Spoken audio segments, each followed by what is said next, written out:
ஒரு மனிதன் ஒரு வாரம் முழுவதும் ஓய்வில்லாமல் நின்றால் முதல் நாள் அது எளிதாக தோன்றும். உடல் தைரியமாகவும் கட்டுப்பாட்டுடனும் இருக்கும். இரண்டாம் நாளில் கால்களில் இரத்தம் தேங்கத் தொடங்கும். பாதங்களில் வலி மற்றும் இழுக்கம் உருவாகி உடல் சமநிலைக்காக அதிக சக்தியை செலவிடும். மூன்றாம் நாளில் தசைகள் கடினமடைந்து மூட்டுகளில் எரிச்சலும் சோர்வும் தெளிவாக உணரப்படும். உடல் நிறுத்துமாறு எச்சரிக்கிறது. நான்காம் நாளில் வலி உடலை விட மனதை ஆட்கொள்கிறது. கவனம் சிதறும், நேரம் கனமாக உணரப்படும். ஐந்தாம் நாளில் இரத்த ஓட்டம் மேலும் பாதிக்கப்படுகிறது. கால்கள் வீங்கும், நரம்புகள் அழுத்தப்படுவதால் நடுக்கமும் மயக்கமும் தோன்றலாம்.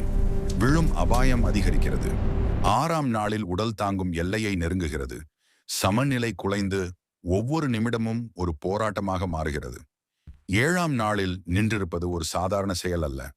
அது உயிர் தப்பிக்கும் முயற்சி. உடல் அல்ல, விழமறுக்கும் மன உறுதியே அவனை இன்னும் நிமிர்ந்து நிற்க வைத்திருக்கிறது.